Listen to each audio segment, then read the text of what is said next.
அன்பர்கள் அனைவருக்கும் என்னுடைய இனிய மாலை வணக்கங்களை தெரிவித்துக் கொள்கின்றேன்.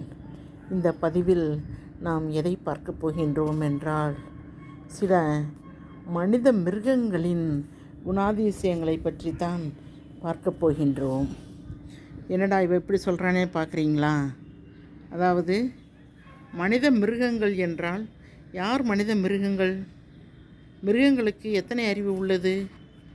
மிருகங்களுக்கு 5 அறிவு தான். 6வது அறிவு கிடையாது. சிந்திக்கின்ற அறிவு கிடையாது. ஆனால் மனிதனுக்கு 6வது அறிவு உண்டு. சிந்திக்கிற அறிவு உண்டு.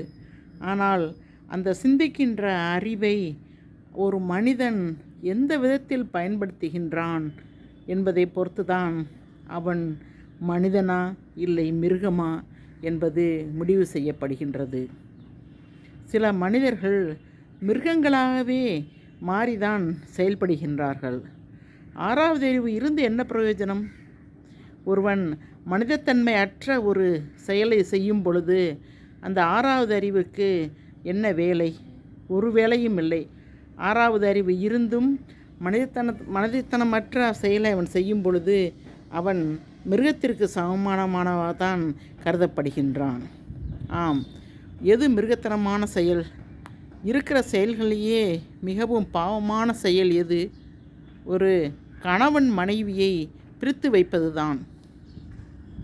ஒரு வாழ வேண்டிய ஜோடியை பிரித்து வைப்பதே இருக்கின்ற பாவங்கள் அனைத்திலும் மிக கொடிய பாவமாகும்.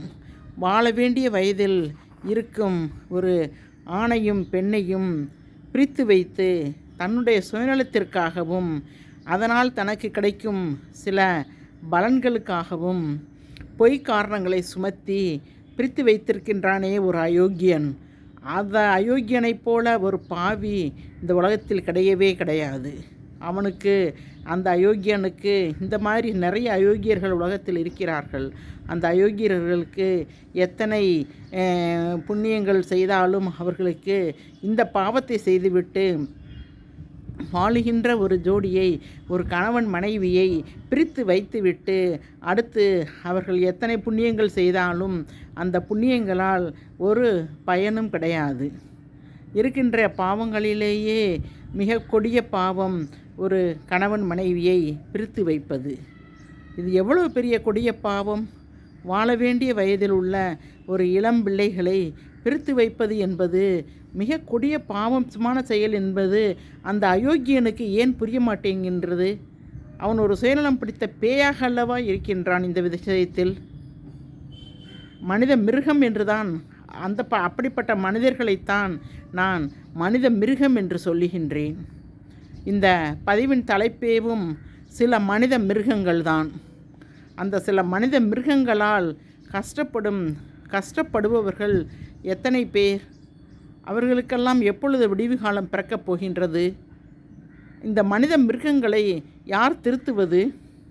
மனித மிருகங்களை திருத்துவதற்கு யார் இருக்கிறார்கள்? சோசியல் மீடியா திருத்தப் போகின்றதா? இல்லை அதற்கென்று தனிய சீர்திருத்த அமைப்புகள் இருக்கின்றனவா? மனித மிருகங்களை கண்டெடுத்து அவர்களை எப்படி திருத்துவது? இந்த மாதிரி கணவன் மனைவியை பிரித்தெடுக்கும் சில கயவர்களை நாம் என்ன தண்டனை கொடுத்தாலும் அதனால் அதற்கு பாவமே இல்லை. இந்த பதிவை பார்த்த பிறகாவது கணவன் மனைவியை பிரித்து வைத்து வேடிக்கை பார்க்கும் சில அயோக்கியர்கள், சில மனித மிருகங்கள் திருந்துவார்களா? அப்படி என்ன அவர்களுக்கு சுயநலம் தேவைப்படுகின்றது? ஒரு கணவன் மனைவியை பிரித்து விட்டு அதில் எத்தனை லாபம் வந்தாலும் அப்படிப்பட்ட லாபமோ அப்படிப்பட்ட ஒரு அவனுடைய சுயநல தேவையோ பூர்த்தியாவது தேவையா? எப்படிப்பட்ட ஒரு கொடிய பாவம் இது! அந்த பாவத்தை செய்ய தூண்டியவர்களும் நல்லவர்களா? சிந்தித்து பாருங்கள் அன்பான உறவுகளே. இதனால் பாதிக்கப்பட்டவர்கள் எத்தனை பேர்? நிறைய பேர் இப்படி பாதிக்கப்பட்டவர்கள் உள்ளார்கள். ஒரு நண்பனாக இருந்து கொண்டு துரோகியாய் எத்தனை பேர் மாறுகிறார்கள்? ரஜினி ஒரு